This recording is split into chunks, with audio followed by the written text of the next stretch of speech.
जोया अब रूपनगर की नई गुलाब वाली बन चुकी थी। उसके बनाए गुलाब जल की मांग अब सिर्फ गांव में नहीं शहरों में भी होने लगी थी। लेकिन वो जानती थी कि ये गुलाब जल केवल व्यापार नहीं, एक सेवा है। दिलों को जोड़ने और टूटे रिश्ते को सहेजने की। एक दिन गांव में एक अजनबी युवक आया। नाम था आरव। शहर से आया था, एक पत्रकार। उसकी माँ बहुत बीमार थी और डॉक्टर ने कहा था कि वो मानसिक तनाव में है। आरव को किसी ने बताया था कि रूपनगर का गुलाब जल मन को शांति देता है। वह जोया के पास आया, थोड़े संदेह और थोड़े विश्वास के साथ। जोया ने उसे सांसों वाला गुलाब जल दिया, जो अम्मा जान ने खास लोगों के लिए बनाया था, जिन्हें जिंदगी की रफ्तार से घुटन महसूस होती है। आरव ने वो गुलाब जल अपनी माँ को दिया और कुछ ही दिनों में उसकी माँ मुस्कुराने लगी। आरव हैरान था। वो रोज जोया के पास आने लगा, पहले सवाल करने, फिर बातें करने और फिर बिना किसी वजह के। गुलाबों की क्यारियों में अब सिर्फ सुगंध नहीं, धीमे धीमे प्यार भी महकने लगा था। लेकिन कहानी यहाँ खत्म नहीं होती। एक रात जोया ने सपने में अम्मा जान को देखा। उन्होंने कहा, जोया, अब वक्त है कि गुलाब जल को एक और रंग दो, ऐसा जो टूटे रिश्तों को जोड़ सके। दुनिया सिर्फ चेहरे की सुंदरता नहीं, दिल की सच्चाई भी तरस रही है। जोया ने अगली सुबह एक नया गुलाब जल बनाया, माफी वाला गुलाब जल। इस गुलाब जल में उसने गुलाबों के साथ कसक, अफसोस और माफी की भावना मिलाई। यह उन लोगों के लिए था जो किसी से माफी मांगना चाहते थे, लेकिन शब्द नहीं ढूंढ पा रहे थे। बस एक बूंद भेज दी जाती और सामने वाला इंसान खुद ही सच्चाई महसूस कर लेता। अब जोया सिर्फ गुलाब जल नहीं बन रही थी, वह टूटे दिलों की महरम बन चुकी थी। पुराने लकड़ी के संदूक के कोने में एक जोड़ी चांदी के झुमके पड़े थे। हल्की सी काली उन पर चढ़ चुकी थी, लेकिन अब भी जब सूरज की किरणें उस संदूक से टकराती तो वे झुमके चमक उठते, जैसे कोई भूली हुई याद फिर से मुस्कुरा उठी हो। यह झुमके कभी राधा के कानों में झूलते थे। राधा गांव की सबसे चंचल, सबसे सुंदर लड़की। जब भी मेले में जाती, झुमके हिलते और उनकी खनक से जैसे पूरा मेला जाग उठता।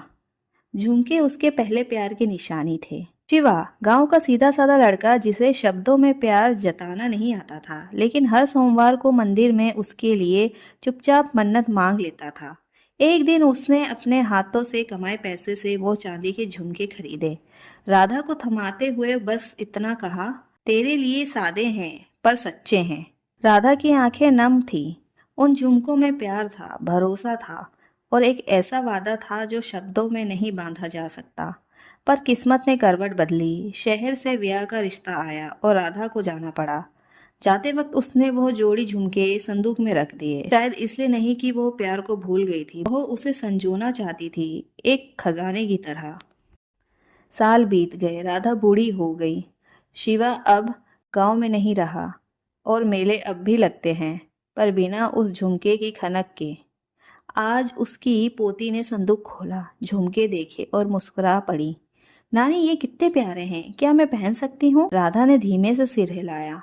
हाँ बच्ची, लेकिन याद रखना, यह सिर्फ जेवर नहीं, ये किसी का सच्चा प्यार है। सीख, कभी कभी सबसे कीमती चीज वो होती है जिसमें खनक नहीं, भावना होती है। झुमका बस गहना नहीं था, वो एक अधूरी मोहब्बत की अमर कहानी थी। चींटी का इश्क। एक हरे भरे बाग में, जहाँ सूरज की किरणें पत्तियों से छन कर जमीन पर चमक बिखेरती थी, वहां रहती थी एक नन्ही सी चींटी, गोलू। गोलू साधारण नहीं था। वो बाकी चींटियों की तरह सिर्फ काम में ही नहीं डूबा रहता, बल्कि उसके दिल में संगीत बजता था। और अब तो उसके दिल में किसी की यादें भी बसी थी। टिंकू, बगल वाली कॉलोनी की चींटी। टिंकू बेहद प्यारी थी। उसकी आंखें नीले बीज जैसी, चाल रेशमी धागे जैसी और मुस्कान जैसे शहद में डूबी हो। गोलू उससे हर दिन मिलता, पर कह नहीं पाता कि वह उससे कितना प्यार करता है। उसे लगता था, मैं तो बस एक साधारण चींटी हूँ, वो क्या मानेगी।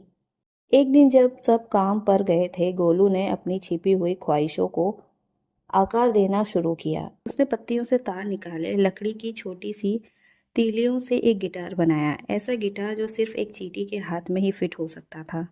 फिर एक दिन उसने टिंकू को बाग के कोने में बुलाया। शाम के समय पत्तों की छाया में चिड़ियों की चहचहाट मंद पड़ चुकी थी।